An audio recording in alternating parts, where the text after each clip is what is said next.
What happens in autoimmune disease is the immune system loses the ability to differentiate our cells from a foreign invader.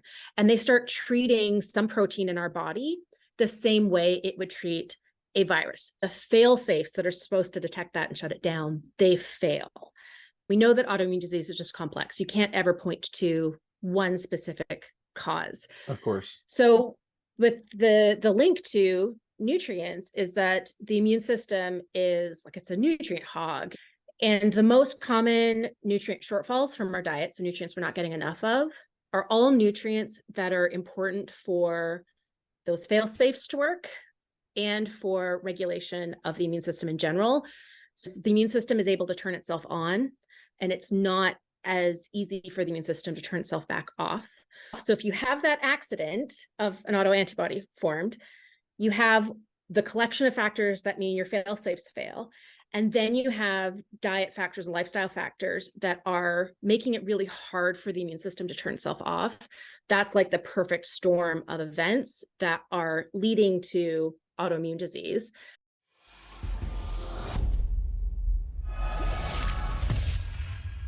All right, today I have with me Dr. Sarah Ballentyne, an award-winning public speaker, New York Times bestselling author, and world-renowned health expert. She's the founder of website thepaleomom.com, where she combined her background in medical research with her experience using diet and lifestyle to mitigate a dozen diagnosed health conditions. She's also the founder of Nutrivore, a dietary concept using nutrient density and sufficiency as its basic principles, looking to make a huge impact on the world of diet dogma. Dr. Ballentyne, it's an honor to have you today. Oh, thank you so much for having me. So I wanted to start probably somewhere different than you usually do in other interviews. And that's with your Ancestry Foundation talk several years ago to sort of wrap this concept of autoimmunity and immune dysregulation with your new founding of Nutrivore. So let's start there. With autoimmune disease, what I understand from it is that it is a dysregulation of the immune system. First of all, what does this mean, and why is the immune system dysregulated in the first place? Yeah, that's a fantastic question. So our immune system's primary job is to protect us from foreign invaders. That foreign invader could be a virus or a bacteria or a parasite, or it could be something like dirt in a cut, right? And so our immune system's job is to detect that foreign invader and then isolate it if in the case of dirt in a wound, and or kill it. We have a variety of different cells and chemicals that those cells produce that do different parts of that job. And so the immune system is really complex. There are lots of different players in the immune system, and you can divide the immune system in a couple of different ways. So you could divide it into the specific and non-specific immune system, often called the adaptive and innate immune system. So your innate immune system is your non-specific. They're the first responders. They're the first ones to get there, but they would do the job all by themselves of, getting rid of a sliver or dirt in a wound. Your adaptive immune system is what we're talking about when we're talking about immunity, viruses, vaccines. That is the part that's specific. It recognizes that exact foreign invader and has exact tools to eliminate that foreign invader and cells that have been infected. What happens in autoimmune disease is the immune system loses the ability to differentiate our cells from a foreign invader, and they start treating some protein in our body the same way it would treat a virus. So it's specific. It is that specific part of the immune system that would remember one specific virus. Instead, it is recognizing usually one specific protein, sometimes a handful of proteins in our own body. So then whatever tissue or organ system that makes that protein, that uses that protein as part of its job, when the immune system is attacking that protein, it's attacking now those cells, those tissues, that organ system. And when enough damage builds up that you have symptoms, you have something to diagnose. So most autoimmune diseases are diagnosed based on symptoms rather than lab tests, although there are lab tests for some autoimmune diseases. So it's that damage to a system caused by our own immune systems. So what causes that loss of the immune system's ability to tell us apart? from some kind of foreign invader. It's an accident. It's actually an accident that happens in all of us most of the time. So if you just like take blood tests of like random people, 20 to 30% of people will have what are called autoantibodies. So these are antibodies that our B cells and immune cell produces that will actually bind to our own tissues. So what we have, as also as part of the immune system, is fail-safes, a variety of fail-safes that are supposed to detect when this normal accident that just happens by chance happens. And our thymus gland is supposed to be able to shut down those cells from attacking ourselves. And we have certain types of cells who are supposed to detect those types of regulatory cells, supposed to detect those type of shenanigans and shut it down. So what happens in autoimmune disease, it's not really that the accident of an antibody being formed is like really unusual. It's that the fail safes that are supposed to detect that and shut it down, they fail. And that happens through genetic susceptibility. That's about 1/3 of our risk factor of this happening. So just like some aspects of the immune system that just aren't quite up to snuff and just get confused more easily and just can't shut itself down as easily. And then environment, which is toxins, infections, it's our diet, it's our lifestyle, it's everything else pulled together is the other 2/3 of our risk. And we know that autoimmune disease is just complex. You can't ever point to one specific cause. Of course. So with the link to nutrients is that the immune system is like, it's a nutrient hog. It uses nutrient resources like pretty much more than any other system in the human body. And the most common nutrient shortfalls from our diet, so nutrients we're not getting enough of, are all nutrients that are important for those fail safes to work and for regulation of the immune system in general. So what happens when we're deficient in, these are nutrients like vitamin A, vitamin D, zinc, is the immune system is able to turn itself on, and it's not as easy for the immune system to turn itself back off. So you end up with an overactive immune system driven in large part, I mean, stress and not enough sleep and gut microbiome. There's lots of other factors, but these nutrient deficiencies exacerbate those. And so the immune system can't shut itself off. So if you have that accident of an autoantibody formed, you have the collection of factors that mean your fail safes fail. And then you have diet factors and lifestyle factors that are making it really hard for the immune system to turn itself off. That's like the perfect storm of events that are leading to autoimmune disease. But that's also why diet and lifestyle becomes an intervention point. Not that I would ever say that diet and lifestyle can cure autoimmune disease, but it certainly can help to just, give the immune system the nutrient resources it needs to start regulating itself, and it can kind of like calm that that fire of immune system overactivity. Can just help like dampen that fire so that your immune system's not as aggressively attacking your tissues. Wow. I think that might be one of the most concise and best explanations I've heard on autoimmunity. Wow. So, okay. So if I'm understanding that correctly, then you said about 1/3 of your susceptibility is genetic. So let's say Yes. I have a genetic susceptibility and then I'm not taking care of my diet. I'm not really exercising. I'm not sleeping well. I'm pretty stressed out. Then that is when these fail safes that are supposed to keep your immune system in check from attacking itself, they kind of shut down, they're dysfunctional, and then that can lead to autoimmune disease. Yes. Although I would say there's a one level of complication so that your genetics are also contributing to the fail safes. So those fail safes failing is part diet, lifestyle, part social determinants of health, right? Things we don't have any control over, Right. As well as the genetics. So it's really the interaction between all of those factors that are leading to the fail safes failing. So there is, I would hate to simplify it to the point where it feels like it's our fault for not making better diet and lifestyle choices, right? Yeah. Because it is definitely more complex than that. So diet and lifestyle is part of it, but genetics are definitely part of it. And things that we have no control over, right? Our exposure to pollutants, those types of things are all interacting together. And even the genetic part of autoimmune disease is not as simple as one gene or a handful of genes. There's literally hundreds of genes that have been identified as risk genes for autoimmune disease. So the more of those you have, and combined with diet and lifestyle, again, the higher your risk. But at no point is poor diet, poor lifestyle, or genetic susceptibility, or some kind of toxic exposure ever going to guarantee autoimmune disease.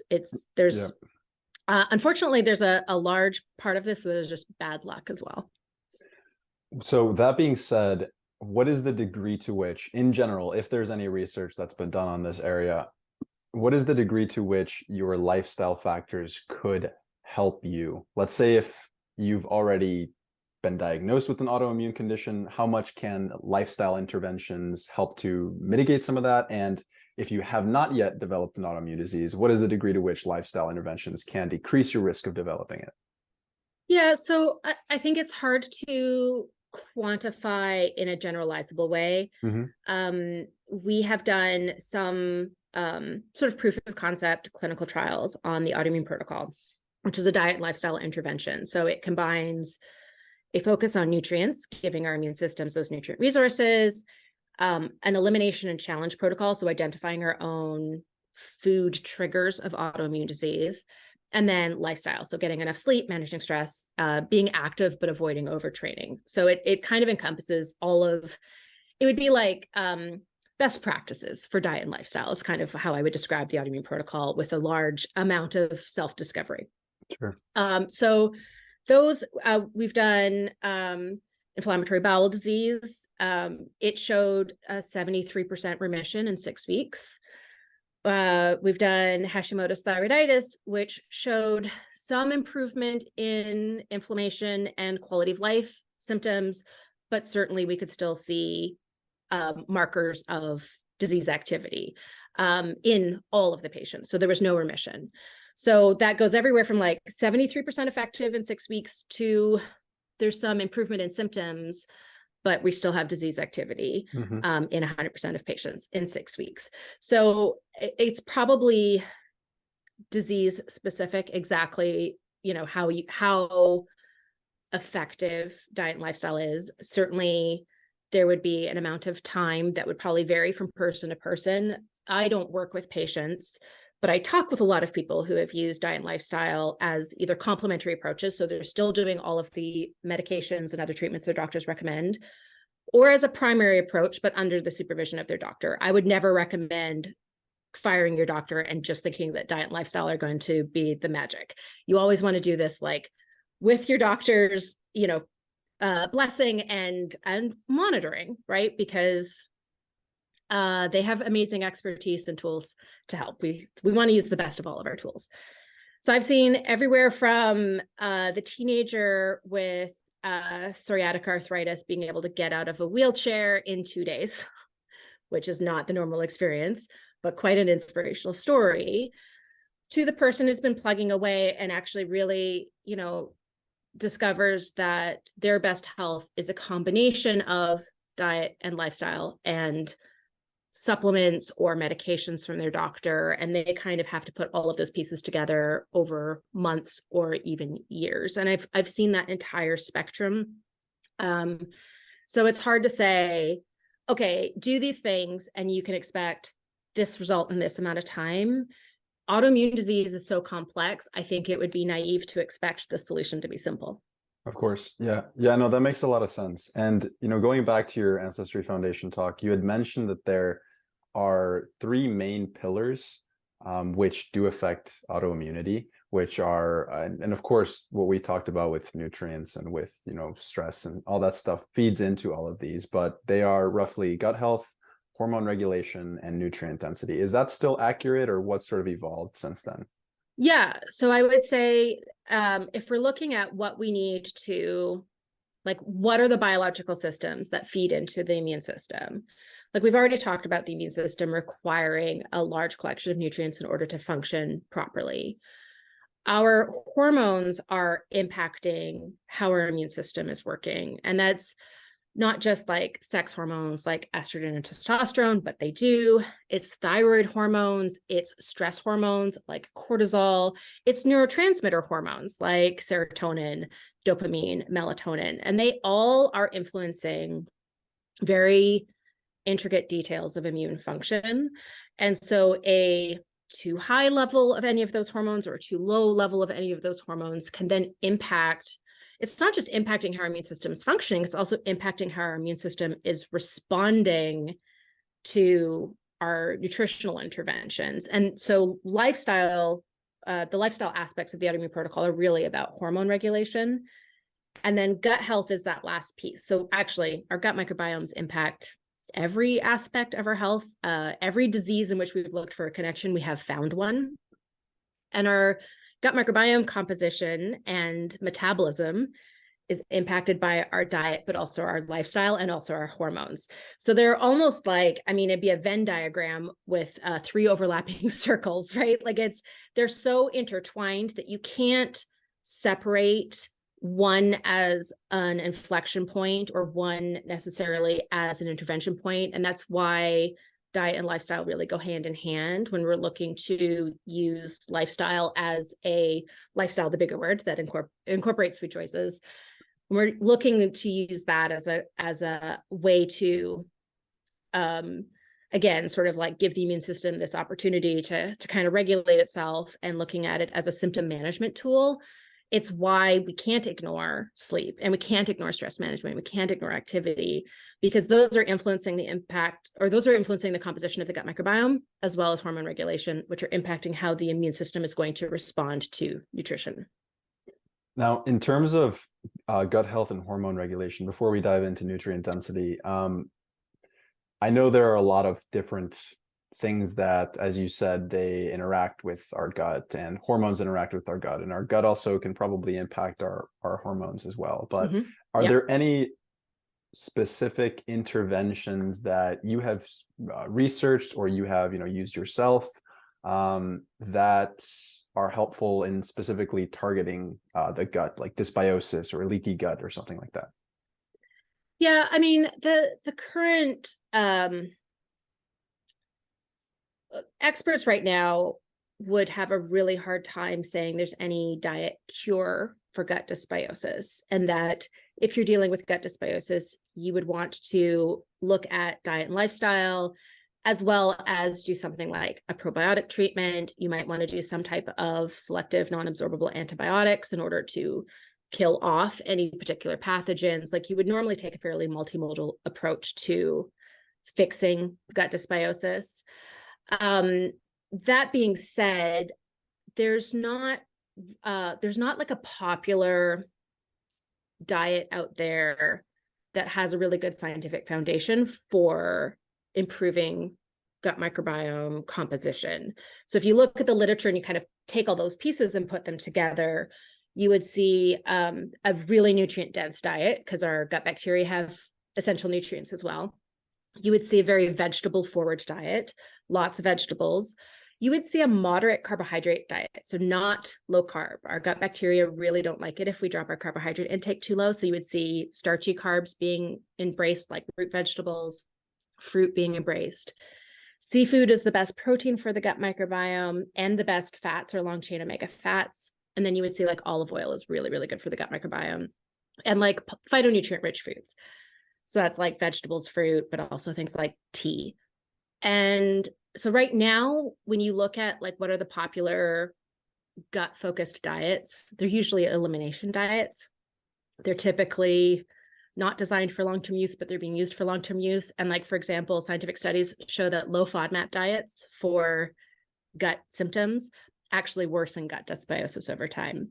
So if I was going to create a diet that was purely designed to fix gut problems, it would also include probiotic foods like sauerkraut, like kombucha, and it would look a lot like the AIP plus, making sure to hit all of those important nutrients and probably include legumes. Like it would be like an AIP plus lentils type diet would be what I would craft. And we don't have any studies to be able to like test that diet. We take all the pieces that we know from all of the scientific studies that evaluate one specific food or one specific food group and how that impacts gut health. Put all those together. Could you fix someone's gut dysbiosis without doing the other medications, the treatments, the high dose probiotics?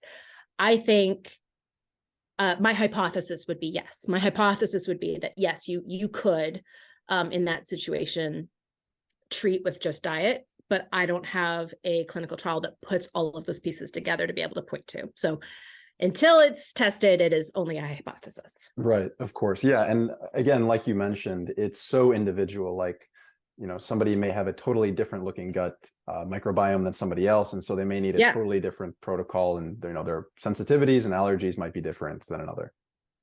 Yeah, there's actually some interesting research that would indicate that each one of us has a unique optimal gut microbiome, probably as unique to us as our genetic code or as our fingerprints. There's certain species that we know like across all humans are really important. And that's one of the reasons why like food diversity is so important. So eating as many different foods as possible. And it's in large part because different foods have different nutrients. So you have a much lower chance of a nutrient shortfall if you're eating a lot of different foods, but also because we have certain gut bacteria that are like, they're just multitaskers. They like everything. They don't really care what you feed them, right? They'll thrive no matter what. But some of the most important species of bacteria that can live in our digestive tracts are really specific feeders. There's only very specific food sources that they like, that they will thrive on. And this is why fiber supplements don't improve the gut microbiome, because you're like feeding one type of food that maybe a handful of bacteria like, they're going to go gangbusters. And all these waste sensitive species are just going to, not thrive in that environment. So the way that you make sure that all of these very specific species that are probably the ones that are unique for each of us are able to thrive is by eating a diversity of plant foods, so that you like basically guarantee that you're supplying the right food for maybe 500 or 1,000 different strains of bacteria instead of just those like 40 or 50 multitaskers.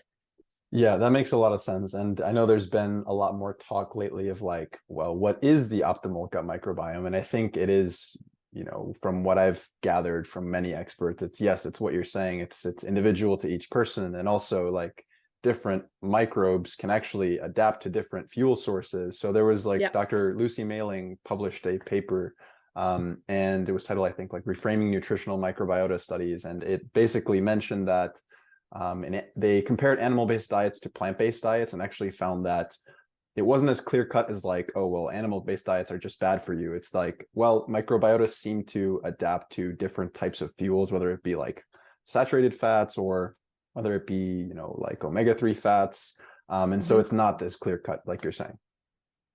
Yeah. And actually, what's really interesting about that particular branch of research is it shows how quickly our gut microbiomes can shift when we make diet changes.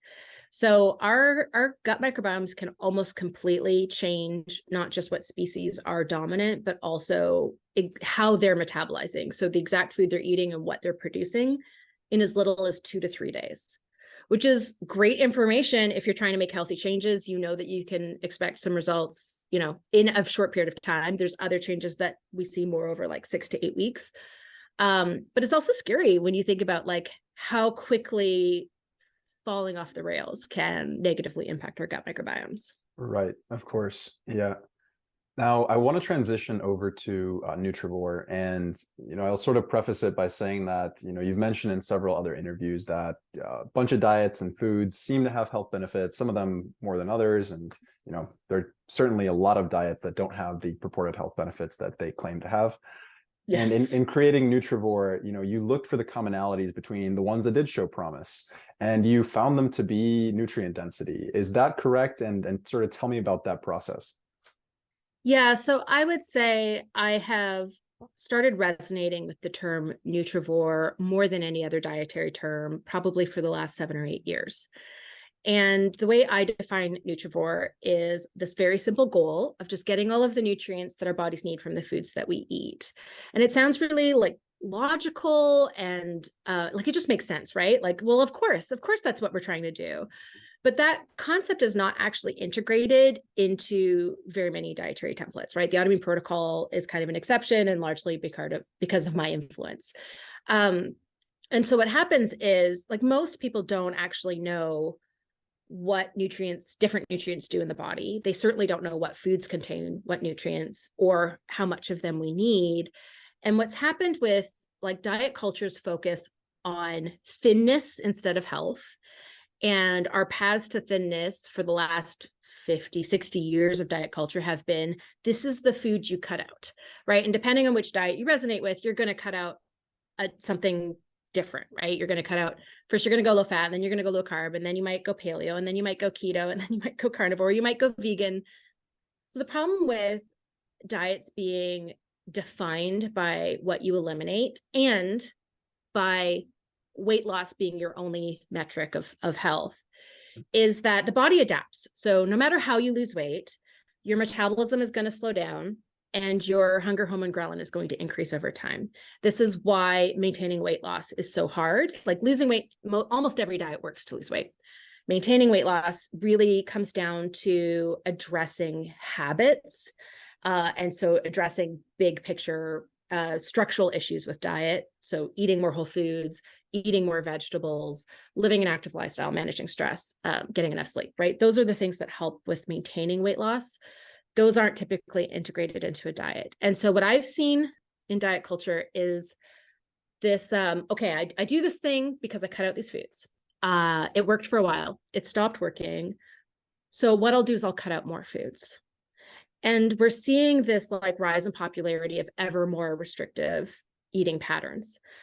And what's happening is it's driving a problem that pre-existed, right? The fact that most people, nearly 100% of us, have dietary shortfalls, nutrients that we're not getting enough of from our diets. And then diet culture is making it worse because we're basically teaching people disordered eating. We're driving yo-yo dieting. And we're creating a system where like most people are confused what a healthy food even is. And so I have started building Nutrivore to fix that. So it's not a diet itself, it's a dietary philosophy. You can apply it atop of other dietary priorities. If you love paleo, you can be Nutrivore Paleo. If you are vegetarian, you can be a Nutrivore vegetarian. And what it does is it does that very basic work that no other diet or government dietary guidelines have ever done, which is to teach you what foods have what nutrients, what foods are the most nutritionally valuable, without doing the diet culture thing of this is a good food and this is a bad food. Because with Nutrivore, this very simplistic goal is about the whole diet. Did all of the foods you eat today add up to meet your nutritional needs? If one of those foods was a donut, it didn't contribute a ton of nutrition, but if you still met your nutritional needs, then can I say that donut was bad? No, I bet it was delicious. I bet it was awesome.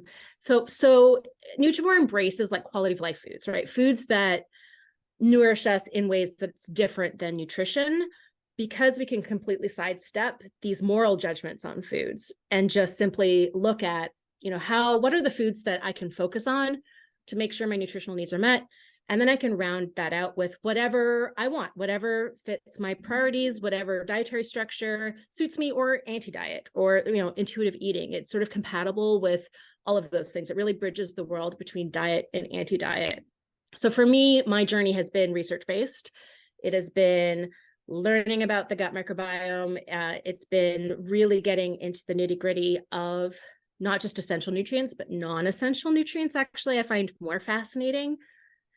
And then starting to see, from within the health and wellness sphere, this problem of, getting into more and more restrictive diet patterns and the holes, like health holes that people are digging by cutting out more and more foods, and wanting to correct as much of that sort of misinformation that's out there and provide people a simpler path to not just healthier food choices, but like a healthier relationship with food and a healthier relationship with our health.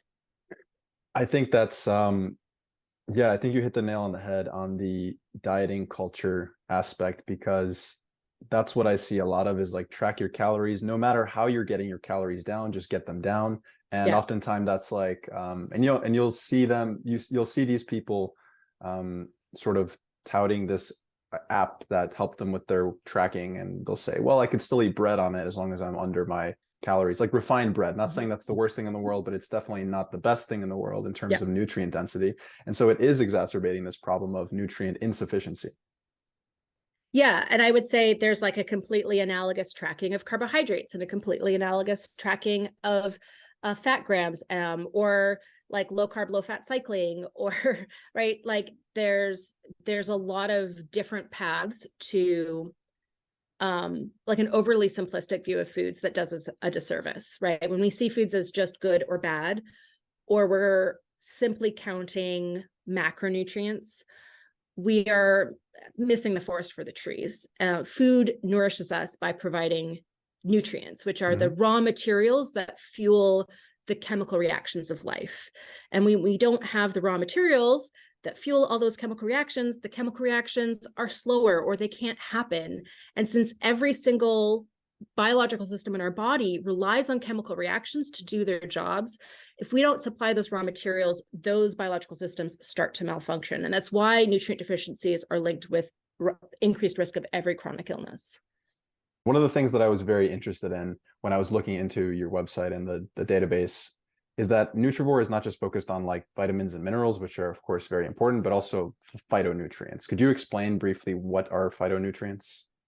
Yeah, so phyto is derived from the Greek word phyton, which means plant. And obviously nutrient is a thing that our bodies use to fuel, again, the like chemistry of life. And so phytonutrients really like broadly refers to nutrients we get from plants. You could say fiber is a phytonutrient or that vitamin C is a phytonutrient, but really what we're talking about is a few broad classes of chemicals. So we're talking about polyphenols, carotenoids, triterpenes, plant organosulfur compounds, so glucosinolates and thiosulfonates, betalains. And so these are all large classes, right? There's like 12,000 different polyphenols. There's like 30,000 different triterpenes. And they're typically part of a plant's defense system.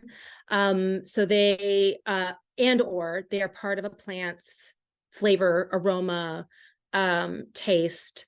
Many are wrapped into the cell wall. So they're part of the fiber structure. And as a general rule, they're antioxidant. So, again, we're talking about 60, 70,000 different chemicals here, of which a couple thousand have been studied. As a general rule, they're antioxidants, which are really important for us because we are a complex system. The great thing is that we get to have multiple cells and have, brains and be really awesome. Because we're aerobic organisms, we use oxygen to fuel all of those complex functions. So we have to use, the reason why we're so complex is because we use oxygen. If we didn't use oxygen, we'd be single cell organisms.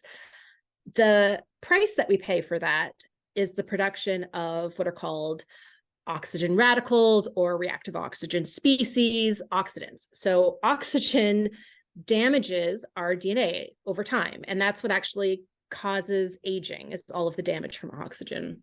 So antioxidants help to combat that. They're then can help improve the health of every cell. They can help reduce inflammation. And so a lot of these phytonutrients, they're almost all antioxidant, and a lot of them have additional properties where they're really beneficial for our cardiovascular system. They lower LDL cholesterol or raise HDL cholesterol. A lot of them are helpful for maintaining insulin sensitivity. There's a bunch that have been shown to improve cognition. And so they all have additional functions that are really important. So they're not labeled as essential because we haven't identified a disease of deficiency. You'd have to basically eat no plant foods at all in order to not get them. Maybe with the rise of the carnivore diet, we'll start to be able to identify this. But at this point, there's not here's the disease of malnutrition related to inadequate phytonutrients. So they're labeled as non-essential, but that doesn't mean they're not important. So the thing that we can say in studies is the more of phytonutrients you consume, the healthier you're going to be, the lower your risk of chronic disease. And it really is every single chronic disease you can tie to a group of phytonutrients that are going to reduce your risk. Obviously, risk is not a light switch. It's not just like, I have the risk and then I eat the phytonutrients and I turn off the risk. It's always a volume knob. So we're always looking to just like don't turn the volume down on our risk rather than turn it off. But phytonutrients are like phenomenally important for supporting our overall health through generally antioxidant activity, but a lot of interactions with receptors, with genes, like they're very, very complex. And again, only a couple thousand of them have actually been thoroughly studied enough to completely understand. So you mentioned the carnivore diet, and this is something I wanted to bring up because there's been so much buzz in the media about, for example, Dr. Jordan Peterson and his daughter went on an all carnivore diet, and they saw improvements in their depression and autoimmune disease. I believe that like Michaela Peterson had arthritis or something, and it cleared up virtually from like 1 week to the next. And I was wondering, where does that sort of play into this concept of autoimmune disease and nutrient deficiency? And does Nutrivore take into account some of these anti-nutrients as potentially being harmful in some cases, or is that not in the ranking system? So I'm going to answer the last part of the question first. Sure. So the Nutrivore score does not penalize for anti-nutrients, and that's because they're so context dependent. So there's a lot of nutrient interactions, right? Like vitamin A deficiency, zinc deficiency, copper deficiency, low vitamin C can all exacerbate iron deficiency anemia, for example, right? So we have all of this very complex nutrients that can support each other, nutrients that competitively bind to receptors for absorption. And the gut microbiome is a really important aspect here. So when you're talking about anti-nutrients, you're often talking about things like oxalates or phytates. Well, our gut bacteria liberate a huge amount of phytic acid from the mineral it's bound to and process that phytic acid. And same with oxalates. So a healthy gut microbiome is actually going to process those anti-nutrients for you. So there's not a really easy way to penalize a food for containing anti-nutrients, because it's so dependent on the person's hormones, their gut health, their gut microbiomes, what other foods they're eating at the same time. And so it becomes like an impossibly complex system. So the Nutrivore score is a way of quantifying nutrients per calorie of a food, period. There's nothing is penalized. I'm not penalizing for saturated fat. I'm not penalizing for cholesterol. I'm not penalizing for added sugars. I'm not penalizing for sodium, because again, those things being, and we can also have a conversation about how bad cholesterol and saturated fat are. Obviously, moderate intake is not bad at all. And high fat intake is probably only bad for certain people with certain genetic predispositions. So again, we're talking about also the interaction of certain genes affecting whether or not something is bad. And it's about the whole diet, not about one specific food. So the Nutrivore score system sort of necessarily doesn't penalize a food for containing anything that isn't a nutrient. It's simply nutrients per calorie. Switching to the first part of the question of what do I think about the carnivore? I think, very broadly speaking, Nutrivore gives us a pathway to improve our nutrient intake no matter what diet. So there are certain diets where getting all of the nutrients that our bodies need from the foods we eat are impossible because all food sources of certain nutrients are eliminated. So with carnivore, you would be eliminating fiber and phytonutrients. It would be very hard to get enough vitamin C unless you were eating like adrenal glands, right? There's a whole collection of nutrients that you would just not be able to get enough of or any of. But I could make the same argument for like a raw vegan is going to have certain nutrients, zinc, preformed vitamin A, vitamin D. Well, I guess you can get some vitamin D from mushrooms. We'll take that one off the list. But all Vitamin of the D too, non-proteinogenic, yes, yeah. But all the non-proteinogenic amino acids that have been shown to be like really beneficial for metabolism, like creatine, carnitine, anserine, ornithine, taurine, those are not present in a vegan diet at all. So I can make the same argument there, that there are all food sources of certain nutrients are eliminated. in both of those extreme cases, that doesn't mean you can't be intentional about the food choices within that dietary framework to increase your nutrient density. You can still apply Nutrivore principles. You can still use the Nutrivore score to identify better choices within your framework. But I would always encourage you to talk to a doctor about those nutrients that you're not getting any of and figure out if there's a supplement you can take. I mean, my concern with carnivore is the impact that is having long-term on the gut microbiome to have no fiber, no phytonutrients. And I can understand where, I mean, we see this with other sort of low prebiotic diets, right? So low FODMAP can be this sort of a similar, GAPS and SED diets can be similar in that they have really amazing changes in the short term, because when you stop providing any fermentable substrate to your gut bacteria, so they have very little food. We do have some bacteria can live on protein.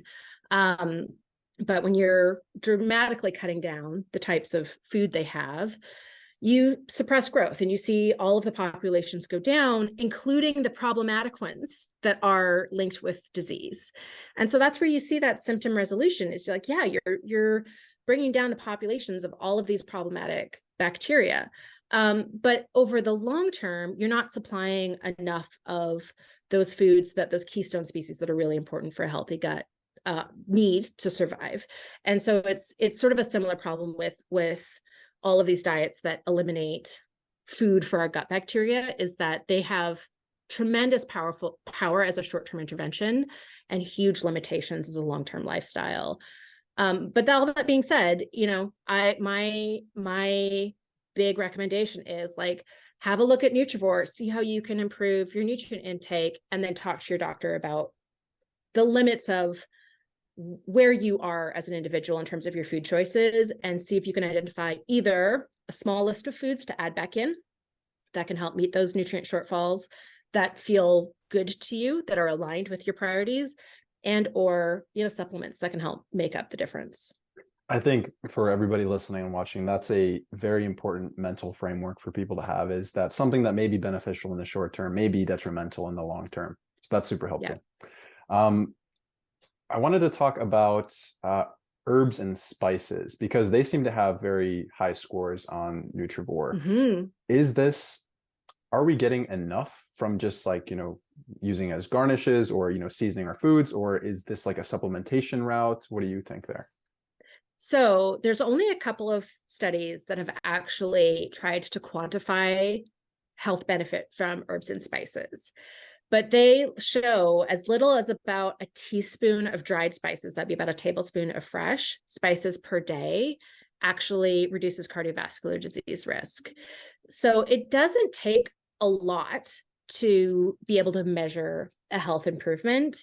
But like plant foods, so the reason why herbs and spices score so high is because they are incredibly concentrated sources of phytonutrients. Phytonutrients are the same compounds that are responsible for their distinctive tastes and aromas. And so, so we can apply the same like dietary principles to herbs and spices. Diversity is really important because we're getting a diversity of different phytonutrients and different benefits. And it's kind of like the more the merrier. But I would say like aiming for a teaspoon per day of dried spices on your meals is a great target. Like there's scientific evidence showing that that can improve cholesterol and reduce blood pressure. But we don't have really good studies that are like dose responses. So with a lot of other foods, we have dose responses where we can say, that's why we can say like the more vegetables, the better, but fruit, there's a sweet spot around 300 grams per day. So dose responses are really, really helpful studies. We don't have those with herbs and spices, but we do have a few that have kind of looked at half a teaspoon a day versus a teaspoon versus none, and shown benefit at a teaspoon per day. Gotcha. Okay. That's fascinating. I didn't know that just such little amounts of herbs and spices can have that massive of a benefit. They're that concentrated sources of these antioxidant phytonutrients. So it's actually like really great testament to how powerful phytonutrients are if herbs and spices can deliver measurable benefits in such small quantities. Wow. Yeah. Are there any specific spices that you would say have like the greatest benefit? So that's a tough question. There's certain ones that have been more studied. So, you know, turmeric has been super well studied. Ginger has been super well studied. Cinnamon has been super well studied. So cinnamon can act as a blood thinner, which is really interesting. Turmeric obviously has anti-inflammatory and sort of pain relieving compounds in it. So does ginger, has pain relieving compounds. So do cloves. Rosemary, mint, thyme, cilantro, those all have really good anti-inflammatories in them that are linked with lower risk of cardiovascular disease. Garlic has really amazing impacts on both cardiovascular disease risk and cancer risk. So I would say, like, I mean, garlic is a great one. Garlic's fantastic. I would say garlic would be number one. And from there, I would say, you know, there's not like a superstar that would say you have to have this one. I would say just be adventurous. Like, there's so many amazing spice blends that incorporate 5, 10, 15 different spices. Like, that would be my go-to, is how many different herbs and spices can you put together in a way that tastes really good and flavorful that you're going to enjoy. So therefore it's a sustainable habit that's going to give you the most different benefits. So yeah, all of the common ones that you can think of, they've all been well studied. Gotcha. Okay. Yeah, I think that's also huge, because oftentimes this sort of orthorexic perspective of foods is all too prevalent, and I've experienced it myself. That like you get to the point where you're like measuring out everything and you're like trying to get the perfect healthy food. If it's not organic or non-GMO, you can't touch it. You can't even look at it. Like, you know, this is good because Nutrivore is really taking into account the entire diet rather than just like one single food or nutrient. And also, like, in terms of the herbs and spices we're talking about, it's not just so we can obsessively get more phytonutrients in our diet. It's also because it tastes good. Yes. Yeah. Yes. I think one of my big challenges with Nutrivore, which I will be tackling over the next few years, is busting a lot of the myths that we have in health and wellness communities that have to do with food quality and have to do with like toxins in foods. I'm using air quotes again. That you know, I've certainly fallen for it in the past. You know, a selective read of certain scientific studies can paint a picture of certain things being really bad for us, and it's not until you take a step back and look at the entire field that you start to see actually it doesn't look that way at all. And I think that drives not just like that food phobia that you're talking about, but sort of classism in health and wellness as well. And I think, you know, my challenge with Nutrivore is to bust those myths so I can make healthier choices feel doable to as many people as possible, feel affordable, right? Feel accessible. And part of that is really making sure that we're not afraid of foods. And I think I've got my work cut out for me there. There's a lot of pretty pervasive myths in the health and wellness community about certain foods. Yeah, there definitely is this. I didn't really think about it in this way or label it as you did until I saw some of your videos, but it is classist, because if you say you can only eat the most pricey foods, organic, non-GMO, like, you know, farmers market type stuff where they upcharge by like, I don't know, 100%, then Right. You're literally telling somebody that no matter what, like, it's hopeless. They should just eat whatever junk food that they have. And that's ridiculous. We have a litmus question on my team when we're building Nutrivore resources, because making healthier choices really accessible is like top priority. I want to reach the person who doesn't even know that their diet doesn't have a lot of nutrients. And if I can get them to eat 1 serving of vegetables per day, like, that is such a huge step, such a huge win. And it's going to give a measurable impact to that person's health. Yeah. So trying to reach that person means like ditching all of this diet dogma and baggage from all of these health myths. But our litmus question on our team, and this is probably, this is going to get a lot of comments, is, do we care if someone has a Diet Coke? Like, that is the question we ask. Yeah.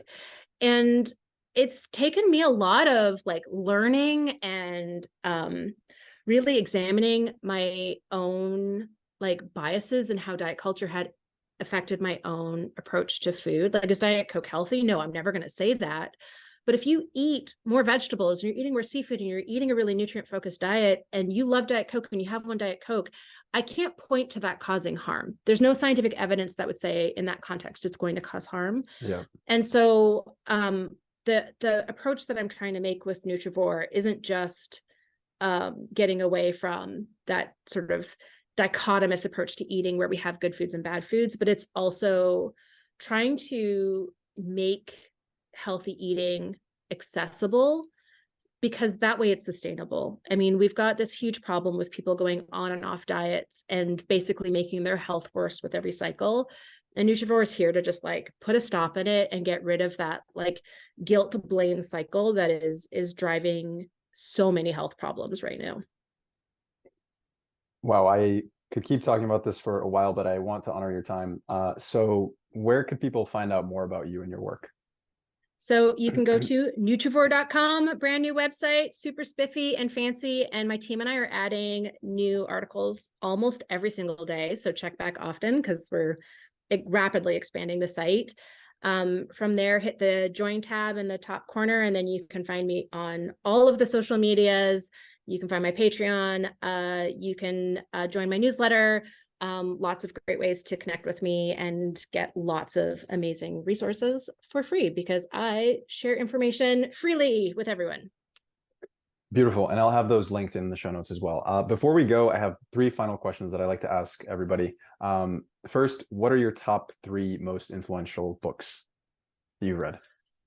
Ooh, most influential books.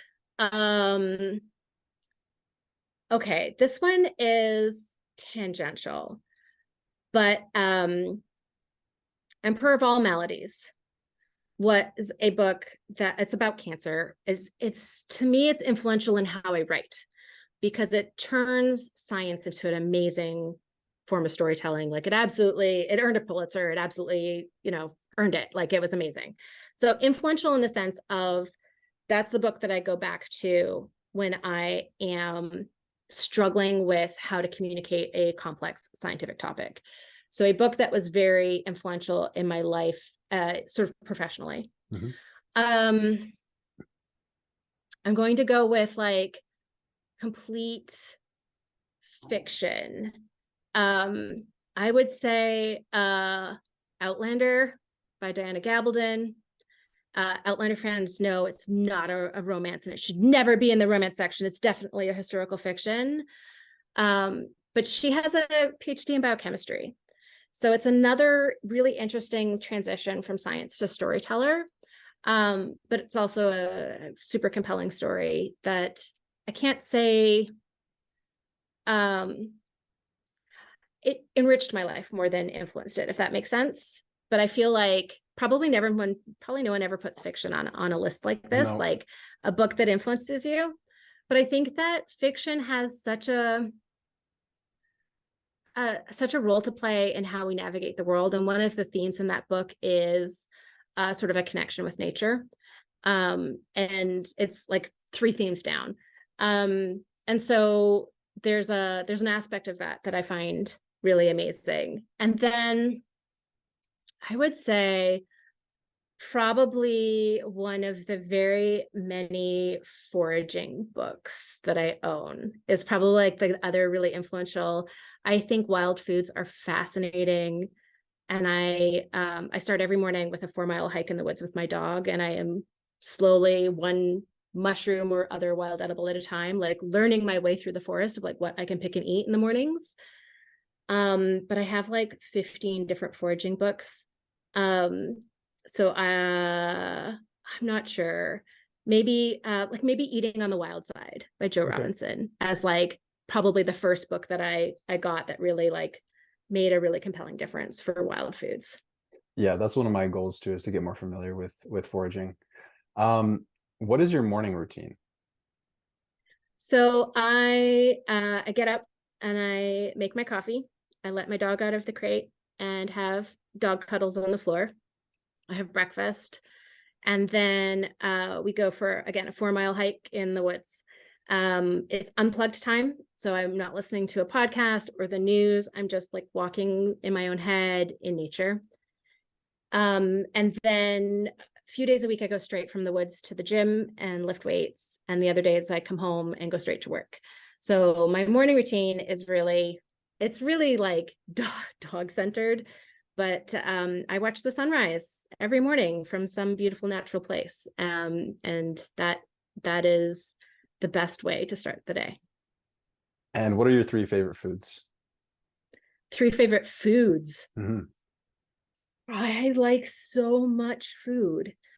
Okay, so I would say, gosh, I would say like a good watermelon is probably way up there.